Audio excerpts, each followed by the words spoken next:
अस्सलाम वालेकुम, आदाब। मैं हूं मोहसिन और आप देख रहे हैं BBN न्यूज़। आइए शुरुआत करते हैं आज के खबरनामे की और नज़र डालते हैं हेडलाइंस पर।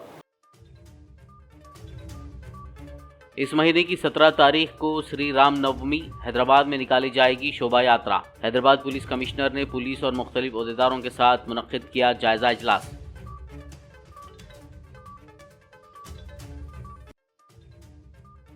मजलिस पार्टी हैदराबाद MP उम्मीदवार असदुद्दीन ओवैसी ने जुमे के रोज किया अपनी इंतखाबी मुहिम का आगाज। दूध बाउली बल्दी डिवीजन के मुख्तलिफ इलाकों में किया पैदल दौरा। लोकसभा इलेक्शन में उन्हें वोट देकर कामयाब बनाने की आवाम से की अपील।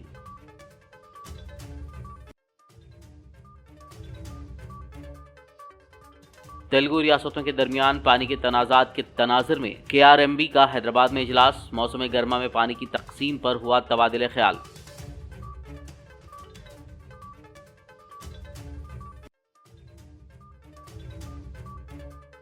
CM रेवंत रेड्डी की सदारत में सेक्रेटेरिएट में मौसम गर्मा के पेश नज़र मुनक्किद हुआ जायजा इजलास। इजलास में पीने के पानी की फरहमी और अनाज की खरीदारी से मुताल्लिक किया गया तबादिले ख्याल।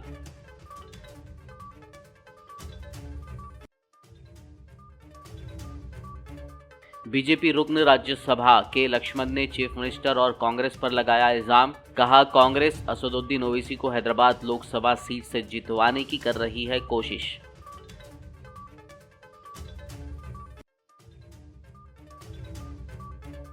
MRPS के बानी सदर मंदा कृष्णा मादिगा ने हुकूमत के मुशीर शब्बीर अली को बनाया निशाना। कहा, आप एक मुशीर हैं, मशवरा दें, ना कि CM की तारीफ करें।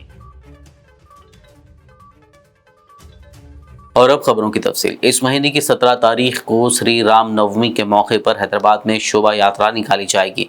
इस तनाज़ुर में हैदराबाद पुलिस कमिश्नर श्रीनिवास रेड्डी ने आज जुमे को पुलिस और मुख्तलिफ महकमों के अहदेदारों के अलावा यात्रा ऑर्गेनाइजर्स के साथ शोभा यात्रा के इनेकाद पर जायजा इजलास मुनक्किद किया। उन्होंने गुजारिश की कि पिछले साल की गलतियाँ इस बार ना दोहराई जाएँ। उन्होंने कहा कि हालिया तकरीबात के दौरान हैदराबाद में मजहबी हमांगी उरूज पर रही। पुलिस कमिश्नर ने हुक्म दिया कि श्री राम नवमी के लिए वक्त कम है और अफसरान छुट्टी के बगैर काम करें। उन्होंने बल्दी हुकाम से कहा कि पीने के पानी की बर वक्त फरहमी और ड्रेनेज के मसाइल के बगैर काम होना चाहिए। साथ ही सड़कों पर से कचरे की बर वक्त निकासी की जाए। उन्होंने जोर दिया कि श्री राम नवमी, हनुमान जयंती, बोनाल, गणेश उत्सव और विजयदशमी त्योहारों के इनेकाद में हैदराबाद को एक मिसाल की तरह कायम किया जाना चाहिए। और उन्होंने तमाम महकमों को तालमेल के साथ काम करते हुए शोभा यात्रा के इनेकाद के लिए जल्द अज जल्द इक़दामात की हिदायत दी। उन्होंने खबरदार किया कि किसी भी सूरत इंतखाबी ज़ाब्ते अखलाक की खिलाफ वर्जी ना की जाए और सियासी तबसरे ना किए जाएँ। लॉ को जो है हम इम्प्लीमेंट करें। अब तभी तो हम राम जी का भक्त बन सकते हैं। राम जी का क्यों है स्पेशलिटी?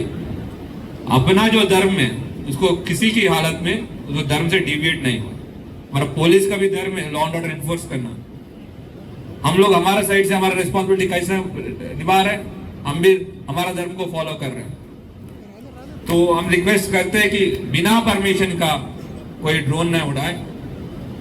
और वो इशू करते अलग अलग इशू होते, अब सबको पता है, अब बहुत देख चुके हैं, 90s से देख चुके हैं। अभी किरोड़ीवाल साहब अभी बोल रहे हैं 50 साल से अलग अलग क्या क्या देखा उन्हें, अभी सब चेंज हो गया, सब अलग है। तो सारी हालात को देखते हुए ये जो भी आप लीगली कर लीजिए, परमिशन को अप्लाई कर लीजिए। हम हैं इसीलिए, जैसे पहले भी बोला हूं, फिर से मैं बोल रहा हूं, हम इम्पोर्टेंट रोल करना चाह रहे हैं। हम इम्पोर्टेंट रोल करेंगे ही, हमेशा करना चाह रहे हैं, हम हमेशा ऐसे कर रहे हैं, अभी भी करेंगे। रामनवमी का शोभा यात्रा सक्सेसफुल होने में पुलिस का इंपॉर्टेंट रोल हमेशा से रहे, अभी भी रहेंगे। आप लोग से भी हम यही एक्सपेक्ट करते हैं ताकि एंटायर इवेंट जो है पीसफुल हो जाए और अच्छा से राम जी का जो कीर्ति है और आगे से बढ़े। क्योंकि तो ये अभी हाल पे नहीं हुआ राम जी का, कितने युगों से चल रहे हैं और आगे से आगे भी चलते हैं। एक कलयुग होने तक भी सपोर्ट एक्सपेक्ट करते इस एंटायर शोभा यात्रा को सक्सेसफुल करने के लिए। Thank you. कुल हिंद मजलिस इत्तेहादुल मुस्लिमीन पार्टी के सदर व हैदराबाद MP उम्मीदवार बैरिस्टर असदुद्दीन ओवैसी ने जुमे के रोज़ अपनी इंतखाबी मुहिम का आगाज़ किया। उन्होंने बाद नमाज जुमा बहादुरपुरा हल्के असम्बली के दूध बौली बल्दी डिवीज़न के मुख्तलिफ इलाकों कामाटीपुरा, बंदलगुड़ा, उस्मान बाग का पैदल दौरा करते हुए घर घर जाकर आवाम से मुलाकात की और ईद की मुबारकबाद देते हुए लोकसभा इलेक्शन में उन्हें वोट देकर कामयाब बनाने की अपील की। इस दौरे के मौके पर बहादुरपुर रुकन असम्बली मोहम्मद मुबीन, मजलिसी कॉरपोरेटर्स, साबिक कॉरपोरेटर्स, एरिया प्राइमरी यूनिट सुदूर व सरगर्म कारकुनान मौजूद थे। इस दौरान अवाम ने जगह जगह असदुद्दीन ओवैसी का शानदार इस्तकबाल किया।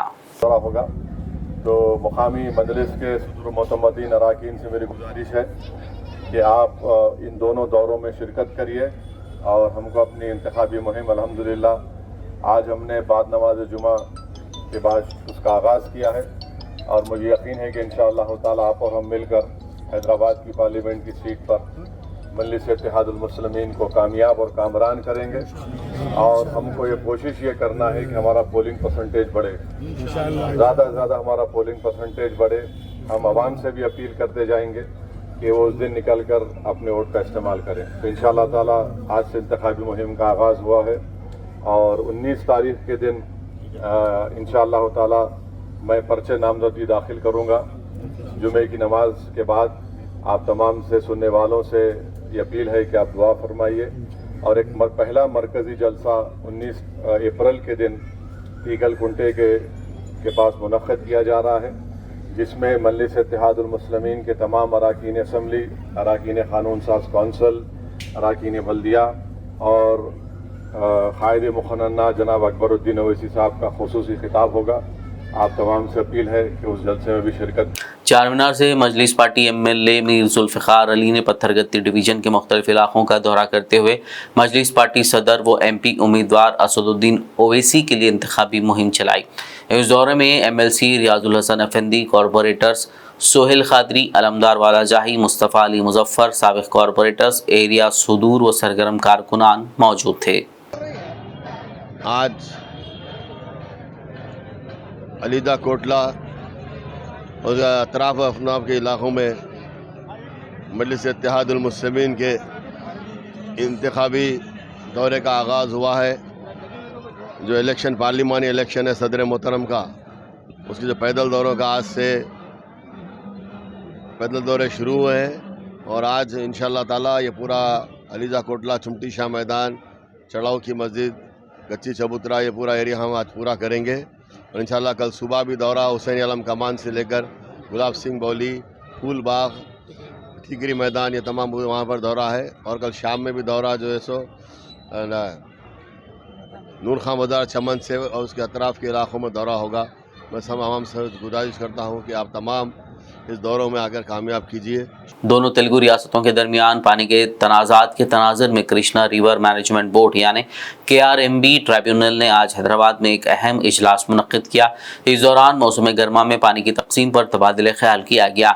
नागार्जुना सागर प्रोजेक्ट के तहत 14 TMC पानी दोनों तेलुगु रियासतों को अलॉट किया गया है, जिसमें से तेलंगाना ने 8.5 TMC और AP ने 5.5 TMC को एडजस्ट किया है। बताया गया है कि KRMB ने मई के महीने में दोबारा मुलाकात करने का फैसला किया है।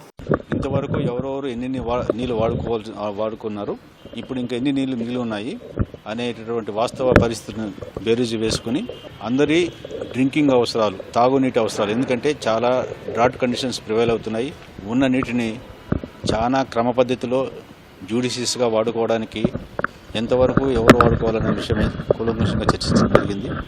అంతా చర్చించిన తర్వాత ఉన్న నీటిలో 5.5 TMC ఆంధ్రప్రదేశ్కు NSP RMC ద్వారా వాడుకోవడానికి కోసం డెసిషన్ తీసుకోవడం జరిగింది. మిగిలిన నీటిని తెలంగాణ వారి హైదరాబాద్ పట్టణ అవసరాలకైతేనేమి ఇతర రూరల్ ఏరియాస్లో వాటికి వాడుకోవడానికి అనుమతించడం జరిగింది. మళ్ళీ తర్వాత ఉన్న పొజిషన్ ప్రకారము మేలో మరొకసారి కూర్చొని అప్పటి యొక్క పరిస్థితులు, తాజా పరిస్థితులు అంచనా వేసి అప్పుడు ఉన్న మిగిలిన వాటర్ కూడా ఎవరెవరికి ఎలా వాడుకోవచ్చునో కూడా నిర్ణయం చేసుకోవడానికి निर्णय చేయడం జరిగింది. CM रेवंत रेड्डी की सदारत में आज हफ्ते की दोपहर डॉक्टर BR अम्बेडकर सेक्रेटेरिएट में पीने के पानी की फरहमी और अनाज की खरीदारी से मुताल्लिक़ जायज़ा इजलास मुनक़्क़िद हुआ। इस इजलास में अनाज की खरीदारी के मराकज़, धान की कम अज़ कम इमदादी कीमत और किसानों की शिकायत पर तबादला ख्याल किया गया। इस दौरान वज़ीर आला ने अहदेदारों के साथ मौसम गर्मा में पीने के पानी के मसाइल से बचने के लिए किए जाने वाले इक़दामात पर भी तबादला ख्याल किया। बीजेपी के राज्यसभा रुकन डॉक्टर के लक्ष्मण ने कहा है कि चीफ मिनिस्टर रेवंत रेड्डी लोगों की तवज्जो हटाने और हमदर्दी हासिल करने के लिए अपने खिलाफ साजिशों की बात कर रहे हैं। जैसे जैसे लोकसभा इंतखाबात का वक्त करीब आ रहा है, कांग्रेस लीडरान परेशान और गैर महफूज कर रहे हैं। उन्होंने बताया कि बीजेपी उम्मीदवारों की इंतखाबी मुहिम तेज़ी से जारी है। उन्होंने इल्ज़ाम लगाया कि कांग्रेस किए गए वादों को अमली जामा पहनाने में पूरी तरह नाकाम रही है, जबकि कर्ज़ों की मुआफ़ी पर भी अभी तक अमल नहीं हुआ है। के लक्ष्मण का कहना था कि किसान कांग्रेस हुकूमत से नाराज़ हैं। उन्होंने इल्ज़ाम लगाते हुए कहा कि कांग्रेस असदुद्दीन ओवैसी को हैदराबाद लोकसभा सीट से जितवाने की कोशिश कर रही है। उन्होंने इस यकीन का इजहार किया कि तेलंगाना में जब भी असेंबली इंतखाबात होंगे, बीजेपी का इख्तियार में आना यकीनी है। मुख्यमंत्री रेवंत रेड्डी गारू కొత్త పల్లె వెతుకున్నారు। ఇవాళ ప్రజల దృష్టిని మళ్లించడానికి ఒక కొత్త నాటకం మొదలుపెట్టి ప్రజల సానుభూతి పొందడానికి తన పైన కుట్ర జరుగుతుందని, తనని దొంగ దెబ్బ తీయడానికి ప్రయత్నిస్తున్నారని చెప్పి కల్లబొల్లి మాటలు మాట్లాడుతున్నారు। ఎవరు మీ పార్టీలో కుట్రలు పడుతున్నారా లేదా దొంగ దెబ్బ తీయడానికి మీ పార్టీలో ఏమైనా ముఠాలు గ్రూపులు కడుతున్నారా అని వారికి తెలిసిన విషయం అది। सिद्दीपेट से बीआरएस एमएलए हरीश राव ने तेलंगाना के चीफ मिनिस्टर रेवंत रेड्डी को अपनी तनकीद का निशाना बनाया। जुमे को उन्होंने मेदक लोकसभा हल्के में इंतखाबी मुहिम चलाई। इस मौके पर खिताब करते हुए हरीश राव ने इल्ज़ाम लगाया कि बीजेपी और कांग्रेस दोनों पार्टियां एक हैं। कुछ जगहों पर कांग्रेस ने बीजेपी को जितवाने के लिए डमी उम्मीदवार खड़े किए हैं। हरीश राव ने कहा कि झूठ बोलने में बीजेपी बड़े मियाँ हैं तो कांग्रेस छोटे मियाँ। మీరు ఎవరిని అడిగినా బీఆర్ఎస్ ఏం చేసిందంటే 2000 పింఛన్ ఇచ్చింది, కళ్యాణ లక్ష్మి ఇచ్చింది, కేసీఆర్ కిట్ ఇచ్చింది, రైతు బంద్ ఇచ్చింది, రైతు బీమా ఇచ్చింది అని ఎన్నో 100 ప్రోగ్రాంలు మీరు చెప్పగలుగుతారు। బీజేపీ ఏం చేసినవరా భయ్ నీ 10 ఏళ్లలో అంటే చెప్తాడా? పెట్రోల్ ధర 60 రూపాయలకి 100 రూపాయలు చేసినా, 400 ఉన్న సిలిండర్ను 1000 రూపాయలు చేసినా, పేదరికం పెంచినాం, ఆకలి పెంచినాం, నిరుద్యోగం పెరిగింది। మీకు బయ్యారంలో ఉక్కు ఫ్యాక్టరీ పెట్టమని ఎగబెట్టినాం, కాజీపేటలో కోచ్ ఫ్యాక్టరీ పెట్టమని ఎగబెట్టినాం, మీ 7 మండలాలు గుంజుకున్నాం। గిది తప్ప బీజేపీ వాళ్ళు ఒక్కటి చెప్తారే? ఇలా అబద్ధాలలో బీజేపీ బడే మియా అయితే కాంగ్రెస్ చోటే మియా। मादिगा रिजर्वेशन पोराटा समिति यानी एमआरपीएस के बानी सदर मंदा कृष्णा मादिगा ने हुकूमत के मुशीर शब्बीर अली को निशाना बनाते हुए कहा कि आप एक मुशीर हैं, मशवरा दें, ना कि सीएम की तारीफ करें। उनका कहना था कि केसीआर हुकूमत में एक मुसलमान को डिप्टी सीएम बनाया गया था। उन्होंने सवाल किया कि अब कांग्रेस हुकूमत में एक भी मुस्लिम वजीर क्यों नहीं है। उन्होंने शब्बीर अली से सवाल किया कि वो किस बुनियाद पर रेवंत रेड्डी के 10 सालों तक सीएम रहने से मुतालिक तारीफ कर सकते हैं। उन्होंने शब्बीर अली को कहा कि वो सीएम रेवंत से पूछें कि काबीना में क्यों एक भी मुस्लिम वजीर नहीं है। మా షబీర్ అలీ రేవంత్ రెడ్డి గారిని పొగిడాడు। ఏమన్నాడు? వచ్చే 10 ఏళ్ళు రేవంత్ రెడ్డి గారే అని చెప్పి, వచ్చే 10 ఏళ్ళు రేవంత్ రెడ్డి గారే అని చెప్పి షబీర్ అలీకి గుర్తు చేస్తున్నా, 4 రెడ్లు మంత్రులు ఉన్నారు కదా, ఒక ముస్లిం మంత్రి ఎందుకు లేకుండా పోయిండు? 4 రెడ్లు మంత్రులు ఉన్నారు కదా, ఒక ముస్లిం మంత్రి ఎందుకు లేకుండా పోయిండు? నిన్నటి కేసీఆర్ గవర్నమెంట్ లో ఉప ముఖ్యమంత్రి అన్న మహమ్మద్ అలీ ఉన్నాడు కదా, ఆత్మవంచన ఎందుకు చేసుకుంటావు షబీర్ అలీ? అస్తిత్వాన్ని ఎందుకు కోల్పోతావు షబీర్ అలీ? ఆత్మవంచన ఎందుకు చేసుకుంటావు? అస్తిత్వాన్ని ఎందుకు కోల్పోతావు? ఇప్పుడే వాస్తవానికి కారణాలు ఏమైనా 70% పైగా ముస్లింలు కాంగ్రెస్ కోట్లేసింది అంటున్నారు కదా। ముస్లిం పిల్లల స్టేట్మెంట్ చూస్తున్నా నేను, మెజార్టీ ముస్లింలందరూ కాంగ్రెస్ కోట్లెత్తేనే గెలిచిందని చెప్పి, మెజార్టీ ముస్లింలందరూ కాంగ్రెస్ కోట్లెత్తే కాంగ్రెస్ గెలితే మరి ముస్లింలో ఒక మంత్రి ఎందుకు లేడు? నిన్నటి గవర్నమెంట్లో ఉప ముఖ్యమంత్రి ఉన్నాడు కదా, నిన్నటి కేసీఆర్ గవర్నమెంట్లో ఉప ముఖ్యమంత్రి ఉన్నాడు కదా, ఈ గవర్నమెంట్లో ఒక మంత్రి కూడా ముస్లిం లేడు కదా। 10 ఏళ్ళు రేవంత్ రెడ్డి గారే ఉంటాడని చెప్పి ఎట్లా నువ్వు మాట్లాడతావు? రాబోయే 10 ఏళ్ళు కూడా మంత్రి లేకపోయినా నువ్వు బానిసత్వం చేయడానికి అక్కడ కనీసం ముస్లింల అస్తిత్వాన్ని కాపాడుకో। ప్రభుత్వంలో నీ వాటా కోరు, మంత్రివర్గంలో నీ వాటా కోరు। నిన్న ఉప ముఖ్యమంత్రి దాకా ఉన్నప్పుడు ఇప్పుడు ఉప ముఖ్యమంత్రి కాదు మంత్రి ఎందుకు లేకుండా పోయిండు అడుగు। నీ ప్రభుత్వ సలహాదారుడికి ఇస్తే నువ్వు ఇవ్వాల్సిన సలహా ఏంటిది? పొగడడం కాదు. నువ్వు ప్రభుత్వ సలహాదారుడుగా రేవంత్ రెడ్డి గారి ప్రభుత్వానికి నువ్వు సలహాదారుడుగా ఉన్నావు. సలహాదారుడుగా నువ్వు ఇచ్చే సలహా ఏముండాలి? సార్ నిన్న ఉప ముఖ్యమంత్రి మా ముస్లిం ఉన్నాడు, ఇప్పుడు మన మంత్రివర్గంలో మనకు మంత్రే లేడు ముస్లింలకు, తొందరగా మంత్రివర్గంలో మా ముస్లింలకు అవకాశం ఏం కోరాలి? खबरनामे में फिलहाल लेंगे एक ब्रेक, मुलाकात होगी इस छोटे से ब्रेक के बाद।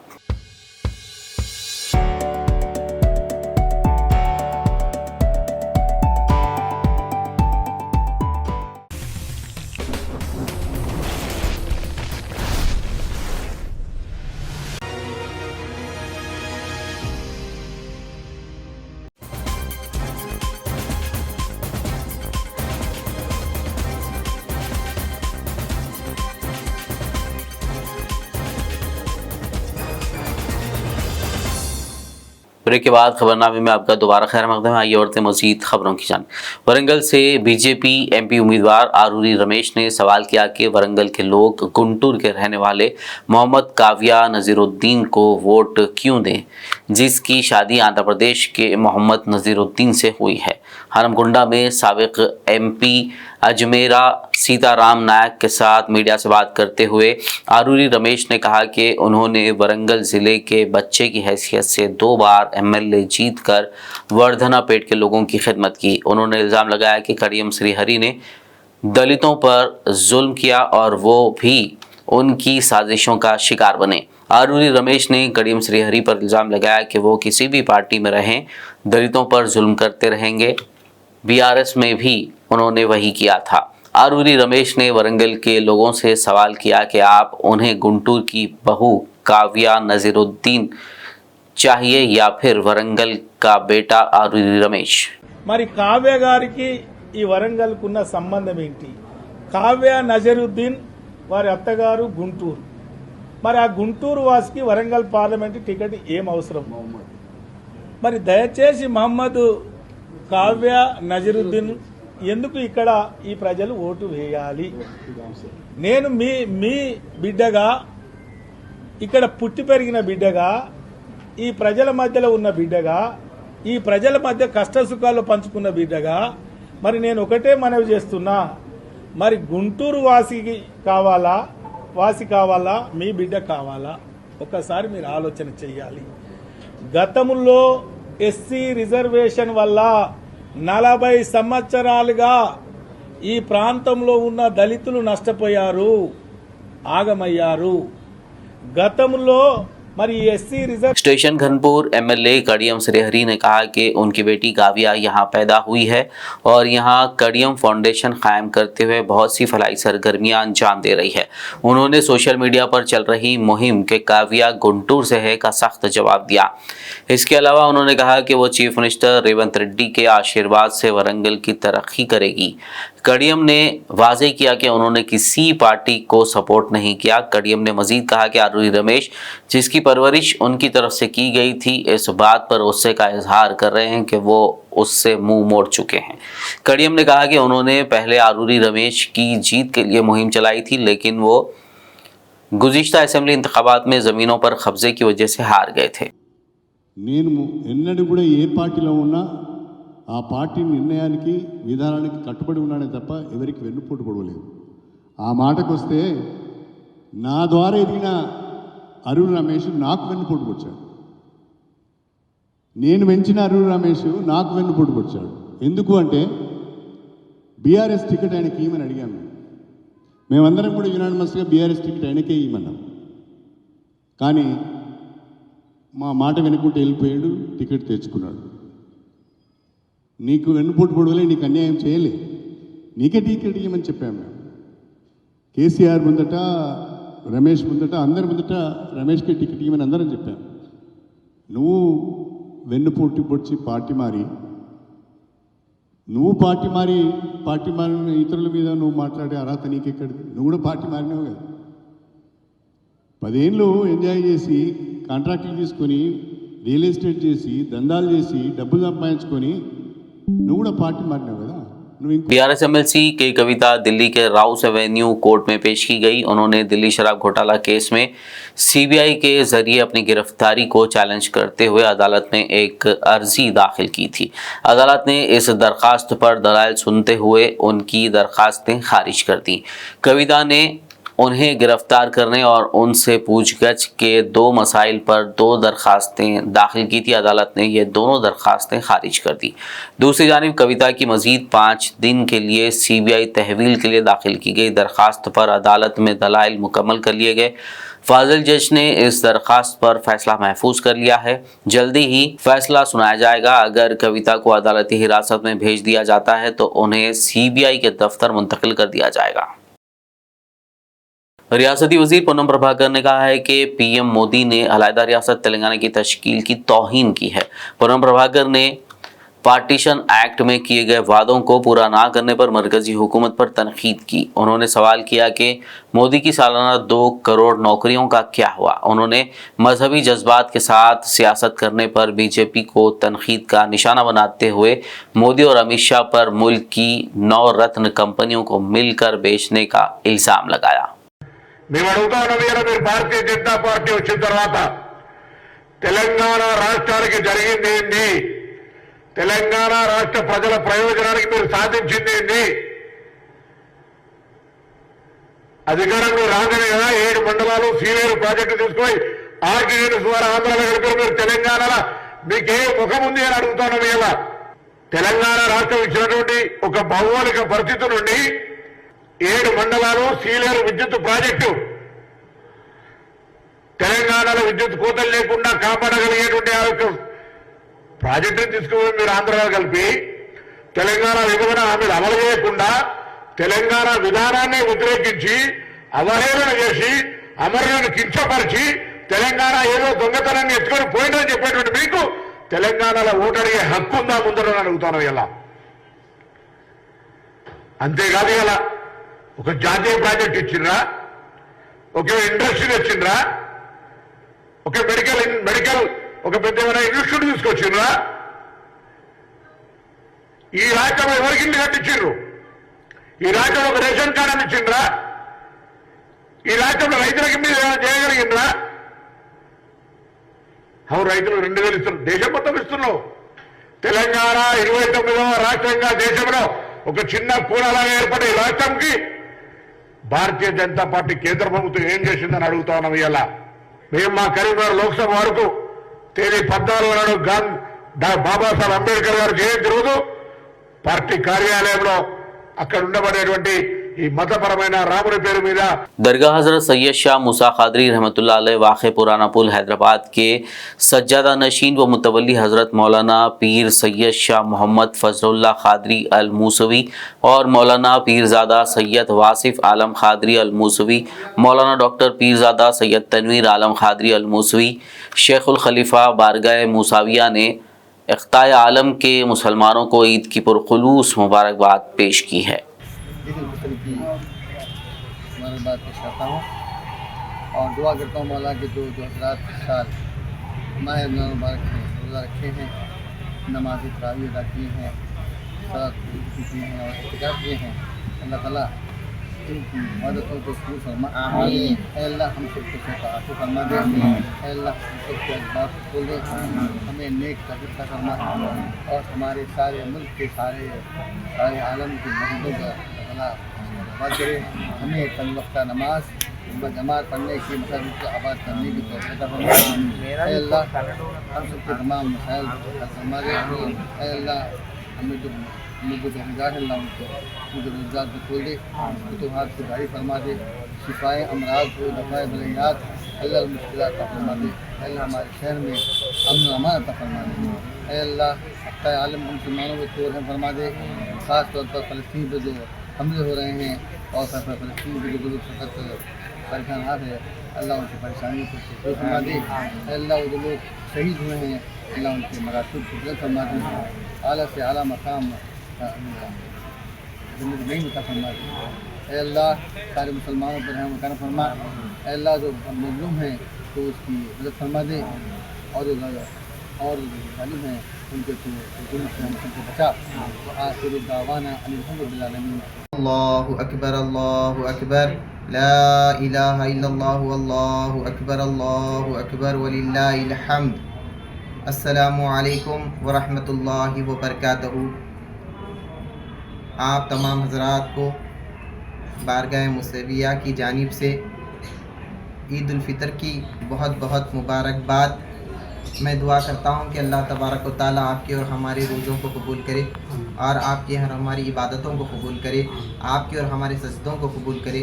मौलाए करीम इस रमज़ानुल मुबारक के सदक़े तुफ़ैल में हम सब पर अपनी रहमतों की बारिश अता फ़रमाएँ, अख्ताए आलम के लोगों पर रहम व करम अता फ़रमाएँ। मेरे मौला हम पर अपनी रहमतों की बारिश अता फ़रमाएँ। अस्सलामु अलैकुम व रहमतुल्लाहि व बरकातहू। आदिलाबाद कांग्रेस पार्टी इंचार्ज कंदी श्रीनिवास रेड्डी ने ईद उल फितर के मौके पर कांग्रेस पार्टी लीडर खिदर पाशा की रिहाइशगाह पहुंचकर ईद की मुबारकबाद दी और नेक ख्वाहिशात का इजहार किया। इस मौके पर खिदर पाशा की दुख्तर को कंदी श्रीनिवास रेड्डी ने मीठा खिलाया। खिदर पाशा ने कंदी श्रीनिवास रेड्डी की सादगी का जिक्र करते हुए इज़हार तशक्कुर किया। इस मौके पर पार्टी कायदीन व दीगर अहबाब भी मौजूद थे। आदिलाबाद के रेलवे गेट के करीब वाक़े मस्जिद उस्मानिया में आज बाद नमाज जुमा इंतज़ामी कमेटी के ज़िम्मेदारान व मुसल्लियान की मौजूदगी में एक इजलास मुनक़िद हुआ, जिसमें गदागरों फ़कीरों की दिन ब दिन बढ़ती हुई तादाद पर तशवीश का इजहार किया गया। मस्जिद उस्मानिया इंतज़ामी कमेटी के सदर महबूब खान ने तजवीज़ पेश की कि आइंदा जुमे से मस्जिद उस्मानिया में गदागरों की आमद पर पाबंदी आयद की जाएगी और इसके बरक्स मस्जिद में एक खैराती डिब्बा लगाया जाएगा ताकि मुसल्लियान की जानिब से खैरात में दी जाने वाली रकम हकीकी ज़रूरतमंद अफराद तक पहुँचाई जा सके। आपको बता दें कि आदिलाबाद की तारीख में अपनी नौइयत का ये पहला इजलास था जिसकी हर गोशे से सताइश की जा रही है। तेलंगाना की चीफ मिनिस्टर की अहलिया गीता रेड्डी ने कोडंगल श्री महालक्ष्मी वेंकटेश्वर स्वामी मंदिर के दर्शन करते हुए ब्रह्मोत्सव में शिरकत की। इस मौके पर उन्होंने भगवान को रेशमी मलबूसात का नजराना पेश किया और वैदिक स्कॉलर्स से आशीर्वाद लिया। रियासत कर्नाटक के शहर बीदर के मुख्तलिफ ईदगाहों और मसाजिद में जुमेरात के रोज़ ईद उल फितर की नमाज के लिए बेहतरीन इंतजामात पर रियासती वुज़रा ईश्वर खंडे और रहीम खान ने मुख्तलिफ महकमों के अमले की सताइश की। उन्होंने आवाम से मुलाकात करते हुए ईद की मुबारकबाद दी। इस मौके पर रियासती वुज़रा ने सिक्योरिटी के बेहतरीन इंतजामात के लिए ज़िला SP चन्न बसवन्ना SL को भी मुबारकबाद दी। ವಿಶೇಷವಾಗಿ ಮೈನಾರಿಟಿ ಅಣ್ಣ ತಮ್ಮಂದಿರಿಗೆಲ್ಲರಿಗೂ ಏನು ಇವತ್ತು ಒಂದು ತಿಂಗಳು ಉಪವಾಸ ಮಾಡಿ ಇವತ್ತೇನು ಇಡೀ ದೇಶದಾದ್ಯಂತ ಈ ಹಬ್ಬ ಏನು ಮಾಡ್ತಾ ಇದ್ದಾರೆ ಸಮಸ್ತ ಜನತೆಗೆ ನಾನು ರಂಜಾನ್ ಹಬ್ಬದ ಹಾರ್ದಿಕ ಶುಭಾಶಯ ಕೋರುತ್ತೇನೆ ಮತ್ತು ಅಲ್ಲಾ ತಾಲಾ ಹತ್ರ ನಾನು ಪ್ರಾರ್ಥನೆ ಮಾಡ್ತೇನೆ ಎಲ್ಲರಿಗೂ ಏನದಲ್ಲ ಶಾಂತಿ ಸಮೃದ್ಧಿ ಅಭಿವೃದ್ಧಿ ಕೊಟ್ಟ ಪಾಲಿಸಲು ಮತ್ತು ನಾವು ವಿಶೇಷವಾಗಿ ನಮ್ಮ ಬೀದರು ನೋಡಬೇಕಂದ್ರೆ ನಾನು ಬೀದರಲ್ಲಿ ನೋಡಬೇಕಾಗುತ್ತೆ। ಹಾಗಾಗಿ ಮುಂದಿನ ದಿನಗಳಲ್ಲಿ ಎಲ್ಲರೂ ಏನದಲ್ಲ ಒಂದು ಒಳ್ಳೆ ಬಾಂಧವ್ಯದಿಂದ ಇದ್ದು ಪ್ರಗತಿಗೋಸ್ಕರ ಕೆಲಸ ಮಾಡೋಣ ಅಂತ ಹೇಳಿ ಮತ್ತೊಂದು ಸಲ ಎಲ್ಲರಿಗೂ ಏನದಲ್ಲ। आखिर में एक नज़र हेडलाइंस पर। इस महीने की 17 तारीख को श्री राम नवमी हैदराबाद में निकाली जाएगी शोभा यात्रा। हैदराबाद पुलिस कमिश्नर ने पुलिस और मुख्तलिफ ओहदेदारों के साथ मुनक्किद किया जायजा इजलास।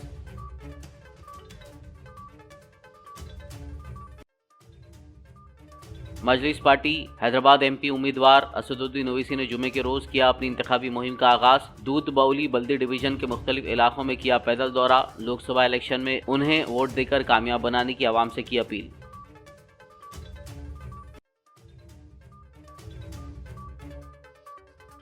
तेलुगु रियासतों के दरमियान पानी के तनाज़ात के तनाज़ुर में KRMB का हैदराबाद में इजलास। मौसम गर्मा में पानी की तकसीम पर हुआ तबादिले ख्याल।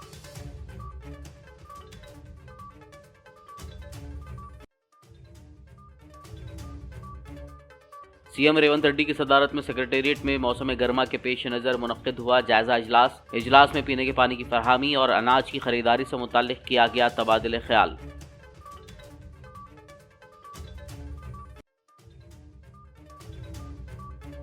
बीजेपी रुकन राज्यसभा के लक्ष्मण ने चीफ मिनिस्टर और कांग्रेस पर लगाया इल्जाम। कहा कांग्रेस असदुद्दीन ओवैसी को हैदराबाद लोकसभा सीट से जितवाने की कर रही है कोशिश।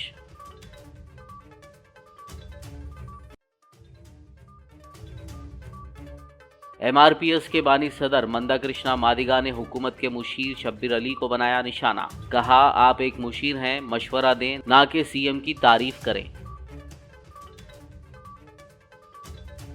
खबरनामे में फिलहाल बस इतना ही। ताज़ा तरीन अपडेट्स के लिए देखते रहिए BBN न्यूज़। यूट्यूब और फेसबुक पर मौजूद हमारे वीडियोस को लाइक और शेयर ज़रूर कीजिए।